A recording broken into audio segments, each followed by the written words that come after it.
দীপার জামিন নেওয়ার জন্য সূর্য টাকার ব্যবস্থা করতে হাসপাতালে ছুটে যায়।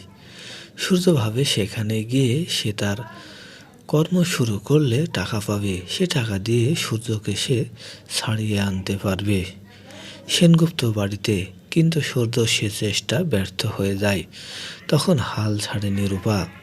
রূপা বলে, বাবা, টাকার ব্যবস্থা করার দায়িত্বটা আমাকে দাও। যেখান থেকেই হোক আমি ব্যবস্থা করব। তুমি সেই টাকাটা পরে দিয়ে দিও, কিন্তু কোথায় থেকে আনছি তা তুমি জানতে চেও না। অন্যদিকে দীপার কাছে গিয়ে দীপার শ্বশুর চিন্তা ভাবনা করতে থাকে যে মেয়েটা সারা জীবন আমাদের জন্য অনেক কিছু করলো, আমরা কি তার জন্য কিছুই করতে পারবো না? দীপা তার শ্বশুরকে দেখে ভাবতে থাকে, বাড়ির সবাই ঠিক আছে তো?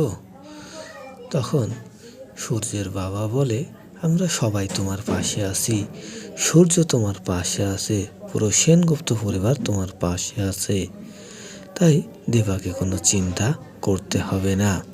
অন্যদিকে সূর্য তার সব চেষ্টায় ব্যর্থ হয়ে যাচ্ছে, কিছুতেই দীপার জন্য টাকার ব্যবস্থা করতে পারছে না। তাই সূর্য সোনাকে বলে, বাড়িতে কিছু আছে কিনা সেটা বেঁচে তোর মায়ের জামিনের ব্যবস্থা করতে হবে। সোনা মা, তোকে অনুরোধ করছি, তুই তোর মায়ের বিরুদ্ধে কোর্টে সাক্ষ্য দিসনি।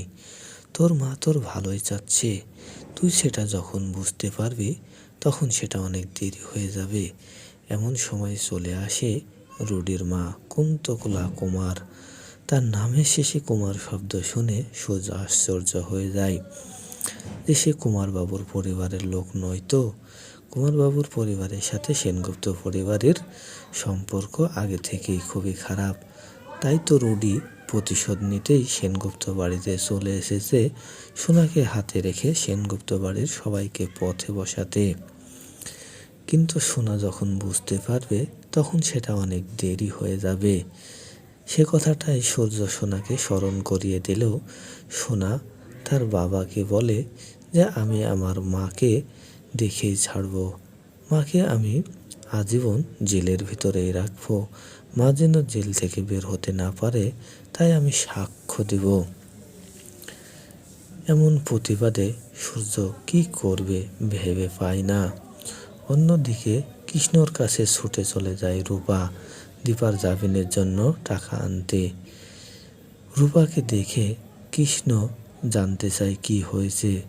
রূপা বলে যে আমি কিছু টাকার জন্য তোমার কাছে এসেছি, সেই টাকা তোমাকে আমি সময় মতো ফেরত দিয়ে দেব। তারপরে রূপা কৃষ্ণর কাছে টাকা নিয়ে সেটা দিয়ে দীপার জামিনের ব্যবস্থা করতে থাকে।